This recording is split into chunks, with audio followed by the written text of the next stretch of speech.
And that's what he was doing. So yeah, man. Yeah, You it's know, crazy. that's part of our biggest downfall is that we don't trust each other.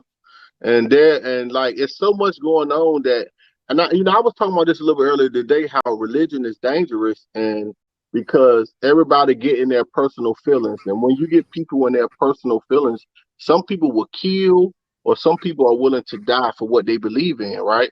So that gets you so you're at a point wherein you will let logic go out the window and you're gonna let anything happen. And one thing before I let the brother jump in, most of the time, black on black violence, we teach that to our children. And I'm gonna give you a perfect example. A perfect example is that most of the time our kids go to school and the kids they go to school with look like us, right? And as soon as one of our children come home and tell us that another kid been bullying them, what's the first thing we tell that kid? You don't let nobody bully you. If he hits you, you hit him back, right? Because you don't want your child to grow up as a punk, right? You want your children to be able to stand and protect themselves. That's But right. majority of the times, the children that they're protecting themselves from look like me and you. It looked like themselves. So believe it or not, in our sense of teaching our children how to protect themselves, we are also teaching them black on black violence.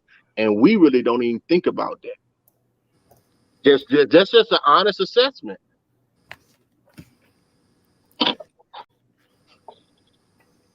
Let me bring on the brother Frequency first, and then I want to bring on Chris Harris.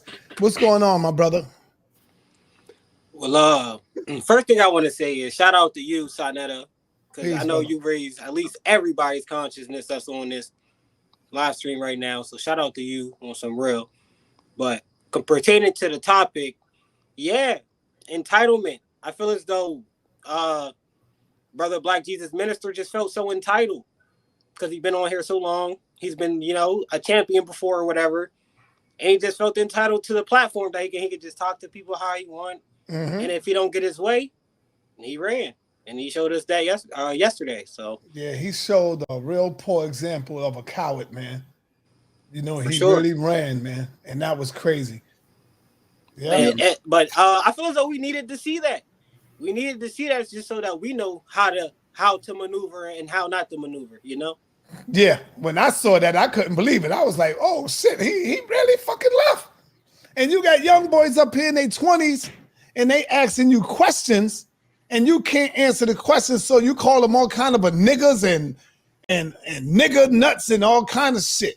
And so now when they begin to speak back up to you, you want me to mute their mic. I'm not muting their fucking mic. Hell no. And they got a right to speak back and defend themselves. To me, that hurts because we're the ones, man, we're the youth, and we're watching this guy every day. We're not just the average, knucklehead out here. We're the ones who actually want change and want to learn and all that. And he's just, it's kind of like a spit in the face, But I'm not really a Christian or religious anyway. But still, I can operate. Right. Yeah. I see a Negro nut put a comment up saying, SANETER falls out with everybody. So I'm supposed to just let them run my shit, huh? So I don't fall out with them. I'm supposed to let a nigga just come up in here and take over my shit and let them run my platform, and then I'll be cool. Nah, nigga, that's what you do. That's what your mama do. That's what your daddy do. I'm not gonna do that. I'll give you a little bit of rope, and then when I see you trying to hang yourself, I gotta jump in there to try to save you, brother, because you're looking bad up in these streets. Sure, and like a lot of them people that come on your show, they're not coming to teach. They coming to convert. Yes. See, a teacher yes. will allow somebody to ask them a tough question and give them an answer. But when you want followers, you don't want to be questioned. And that's the sign of a cult. When you don't want nobody to question you, I just want you to follow me. So whatever I say goes. And if you question it, no, I'm going to shut you down. That ain't the sign of a teacher. That's the sign of a court leader. And that's what's dangerous to me about Christianity anyway, because, he's not the only pastor that does it. And they're getting that they're getting that from somewhere. And there's got to be one source because that they all got in common, and it's that Bible. But, I'm just... Yeah. Okay, so let me come on over here to Chris Harris, man. What's going on, MVP Chris Harris? What's up? We got a new sheriff in town, and her name is NAPAH SHADAH. She is now the champion of the HOK, and there's a lot of people coming for her, but I believe that she can hold it down. Okay, You know? interesting. Yes. So what was you? Did you see what happened yesterday with Black Jesus Minister? I mean, the same thing happens that always happens with that dude. He do a Uh-huh. lot of hooping, hollering, and yelling, wasting everybody's time for about 45 minutes, hooping, hollering, and yelling, making it about himself. And then when you ask him a scholastic question, what he does is begin to run and sidestep the question and insult the audience and insult you, and then appease the audience again with his bullshit. I mean, what else need to be said? Yeah. Yeah, real talk. Just like he did Captain Tazariak that day. Yeah. Yeah, so I heard people been calling me. People called me, man. They was like, "Yo, Chris, red alert. NAPAH, SANETER said NAPAH wanted to debate you." Yeah, NAPAH is in there. Would you debate NAPAH? It depends on And what keep it topic respectful, of course. I'm very respectful towards women. I Yes. love the ladies. I don't recall saying I wanted to debate him before Cube, though. But I do want to debate anybody who wants to debate. Yeah, Peace NAPAH to don't everybody. run from nobody. She don't run from nobody. Okay. So you said you wanted to debate Q. Chris Harris already knows that. Chris, you know I don't run. Okay, so you said that you wanted to debate Q before you debated me. Is that what you're saying? Well, this is the thing. In all humility, if I'm the champion, all of you have to work your way up. And All I right. will make sure that I keep my spot. All right. Well, when it comes to Chris Harris, I'm only here to deal with scholasticism and nothing more. I really don't care about champions and things like that. Those are titles. And you being an Israelite, you're not supposed to think like that anyway. So if you had a topic for me, what would be the topic that you would deal with me on? Well, first off, let me address what you said about you saying you don't care about being champions, because you sure were flossing that SBDL championship trophy. So don't play over here, Chris. You do care about being the champ because you were the SBDL champ and you were showing your awards. So let's keep it 100. Let's keep it a buck. Okay, let's keep it a buck. Are you talking about the same trophy? Hey, where's your trophy? Where's your trophy? Is it all right if I talk, sister? No, I just asked you a question. Where's your trophy from SBDL? You say you don't care about being a champ. Very good. If you look at my video, my channel, I threw all three of them away because that's ego. So you didn't care. You didn't care about getting the championship. Trying to. Are you here just to cause contention, or do you have a topic that you're interested in? No, debating? brother. I'm not here to do anything with you. I just hit the link. Peace to the panel. So you don't have a topic. Peace to the queen. Okay, peace. Peace, everybody. All right. So yeah, let's move on. We ain't gonna make this. Hey, Saul, can I interject? Yes, go ahead.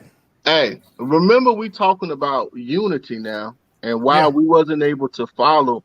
Remember we were talking about earlier, we wasn't able to follow the Honorable Elijah Muhammad. Right. Part of it is this situation where we always competing with each other. You know, let me touch on that. Now listen, hold up, but before when you compete, sometimes it's good. Like a race, you know, you compete, but sometimes our competitiveness within us gets the best of us and it causes dissension. I agree with you 100% on that. We want to, I got to one up you. You got to one up me instead of, you know what, I'm going to take a step back. I'm going to learn from you. I'm going to take what I can learn from you. And then you can take what you can learn from me and we can grow together. But we don't have that growing together. It's either I'm right or you wrong instead of we both being right and let's move forward. All right, let me touch on that, brother. I agree with you 100%. I have always stated that I'm talking about when we have real debates on the outside and we bring the people together, I bring them in the room and we have a talk. Number one, we always, like you said, we always take it to heart and we get personal. This right here should be just like smack in battle rap. Because this is what's going on a lot. You know what I'm saying? And so Smack even got the weigh-in from us. Because he's seeing how we was doing the weigh-in, and then he started saying, oh, yo, we're going to do the weigh-in. So shout out to Smack for all of that. That's good. I'm not condemning him. I can never condemn him for that. But You don't see them brothers hating each other. It's a sport. That's how we supposed to look at it, to build each other up, not to hate each other after the goddamn debate and then go back and make disrespectful videos about the person. That should never happen when we do that. That's why I put in the contract sometime, no making videos after the debate. And I always say, whoever make videos after the debate, like 5 or 10 of them, that's who you know who lost. That's because now they got to go and debate after the goddamn debate to prove their point. All right. And the world is watching, not just our community. The world is watching. Exactly. Yep. And another thing, when you see the white man debate, you don't see them doing that. Go on there and click on their videos. They just strictly deal with their information and they take the emotions out of it. I wish we could be on that level, which we can. And so it's going to be stimulations to the debate. And I'm glad you brought that up, brother, because we ain't going to be talking personal. We're not going to be doing no cussing. We just going to strictly deal with the information, and we're going to respect each other's time. All right. And I think that's what's missing. I got to be a little strict now on the debates, and I think we'll be all right. Chris, you want to add on? Yeah, I think the problem is with the Black community in general is when Black males and Black women, our information, we're afraid to have our information scrutinized by our peers. Yeah. So when we come on public platforms, what ends up happening is when we provide or give information to the masses, yes, we want to sound smart, we want to be eloquent, and we want to give out the information. But when it's scrutinized, we have a problem with it because we don't know how to engage scholastically with one another. And that's always been a big problem. That's the paradigm that me and Tahuti and Team Osiris, we're trying to change. What we're trying to do is learn how to engage with each other scholastically without all of the emotion. To me, it's not hard if you're dealing with truth. Well, truth is subjective. You know, truth is very subjective, and it's objective to the society or culture that teaches their truth. That's why when I see Israelites or Christians or Muslims and they try to ethnocentric Nubia or the traditions in West Africa, I say you're looking at it very ethnocentrically. And that word is ethnocentrism, is when you are judging a community, a society by your own standards, except for the standards that the community or society has set for itself. You're looking through it through your lens and not the lens of the society that is teaching what they teach. So if I look at a community and say, "Ew, that's disgusting," they might say that it's legal here. You know, so truth is very subjective. We have to be careful with that word. Yeah, when you put it in context, but you know, the way I'm looking at it from a common sense standpoint, and a bird is a bird. Now, if two people is arguing about a bird, one person thinks a bird is a tiger, but it's obviously a bird, then that's going to cause some type of friction because someone's not telling the truth. But see, it also depends. It also depends on how you talk. You get what I'm saying? You can be taught that it's a bird, and somebody can be teach me that it's a pelican. So when we collide and talk about this subject, we're going to have two different points of view, because I'm thinking it's a pelican, but you've been taught it's a bird. So we're going to disagree. So like the brother said, truth is basically based off the perception of the person who's giving the point. You get what I'm saying? Like, let's look at this situation. I'm going to give a good situation. And hopefully this never happens to anybody. But let's say someone does something to one of your children, right? Now, you as a parent, if someone does something that violates your child, you as a parent, you're going to protect your child, right? So you're going to do whatever it takes to protect your child. So in your eyes, you may be doing the right thing, right? But to somebody else, you may be doing the wrong thing.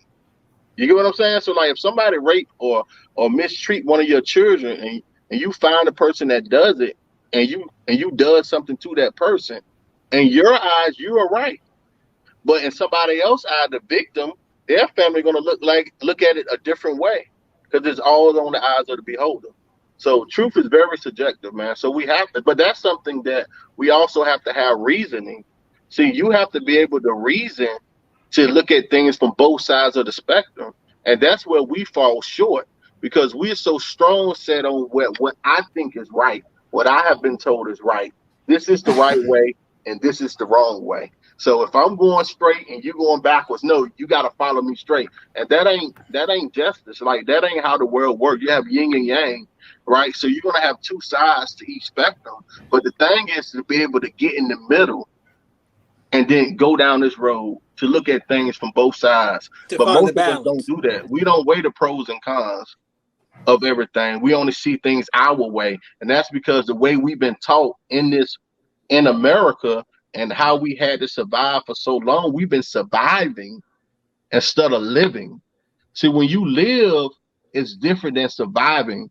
Because I always say preparation beats desperation. If you're always desperate and never prepared for anything, when something happens and you're not prepared, you're going to make bad decisions. But when you're prepared for it, you're going to act different, right? So this is why it all depends on, like, we have to get to a place of balance, y'all. And I don't want to talk a lot. I like to talk, but I don't like to debate, though. That's the only thing. Yes, I agree. I agree with you, brother. Silent K, I love the question you got. I got a topic for you. Why is religion important? Religion really was never important for us as a people. It was so important to the Europeans, to the white man, because they knew through religion that they could control us, whether it's Christianity, Islam, Judaism, whatever, Seventh-day Adventists, Jehovah's Witnesses, whatever it is, they knew that they can use that religion to control us. So religion was really never important for us. We just lived naturally. We lived and harmonized with nature. If you really look at it, we got controlled and brainwashed through religion, going through a period of slavery, of mental slavery. So they wiped out what you followed and they replaced it with religion. You know, it's like making a sheepdog. You ever heard of a sheepdog? And I know Reggie know where I'm going. It's like making a sheepdog. How do you make and control a sheepdog? You take the puppy away from his mother at birth. You put him at the mouth of a sheep and you let him suckle on the sheep until he get big and strong. And now all the puppy see as he grow, he sees the face of a sheep. And he's thinking, these are my people. These are the ones I need to protect. And so when you see when another dog comes to try to get a meal, that dog will risk his life trying to save that sheep. It's the same goddamn thing with the white man. They take us away from our mothers at birth and have us suckle at the titty. You see what I'm saying? And now we will risk our life fighting for this white man. We don't want to get off that white man titty. It's the same thing, you know, to make a sheepdog. That sheepdog will kill itself, will fight to the end. And when we coming with this knowledge, black people will fight to the end to keep this white man religion. Am I right or wrong, y'all? Talk black to me. Y'all know what I'm talking about. You're right. Bring on my brother, Dr. Reggie, real quick. Let me see what he got to say. Go ahead, Dr. Reg. Okay, thanks. Peace to you, SANETER. This is a very important conversation, and peace to all of the guests, right? So here's the deal. This is the deal. Jabari said something the other day, and he comes from a spirituality verse and a religious verse. He said there's two truths. There's one with the capital T, and there's one with the little t. He said that, right? And that is the root of the problem. The problem with these Christian, Hebrew Israelite, more Muslim groups is that they're shapeshifters.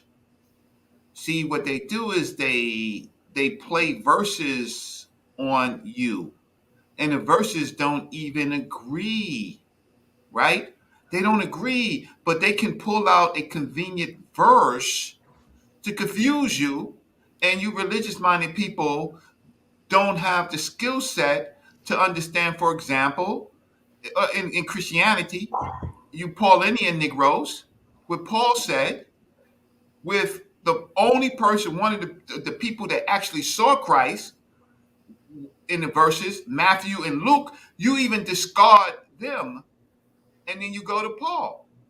So we could go verse by verse with and we could find out that this Bible is sick, right? Because I mean, Chris can do it. Chris MVP, he knows that you could go. He's done it. You could go verse by verse and say, "Oh, you want to use this verse, but you don't want to use that verse." So I'm gonna find in a second. I'm gonna get off, and I'm gonna find a particular series of verses, right? And I'm gonna show you that this Bible is the devil's book. And I don't care who's using it, because what happens is God creates evil and creates good, but this is a book of confusion. So let me stop and let me find a person and come back. Hey, Reggie, before you stop, who do you think that's powerful that we can get for Chris Harris? We need somebody powerful, man. Ron Divine Prospect. I spoke to Divine Prospect already. Divine don't want it. Vince Bantu. Did you speak with Divine already? Y'all ever had a debate? Garfield Reed. You want what? You said you want Garfield? Garfield Reed, Woo! the beloved Christian enabler. Oh my God, that right there, I think that'll work. That'll work right there. Fire. Yeah, Oh, but wait fire. a minute, SANETER, I'm supposed to be doing something with Garfield. Maybe I should debate Garfield first as the champion before Chris Harris gets his hands on him. What you supposed to be doing with Garfield? Remember we talked about the Egyptian or the Kemetic connection with the Torah that he was talking about with Jabari, and then he said that Kyrie wasn't Heru the last time I spoke to him. Right. But we ain't pursue that. But you already got something coming up for you. You can't debate everybody. What do you at have once. coming up for me? What do you have coming up for me? We'll talk about that later. Okay, because see, he's right. Chris has a point. All this stuff about you're the champion. I'm not Black Jesus Minister.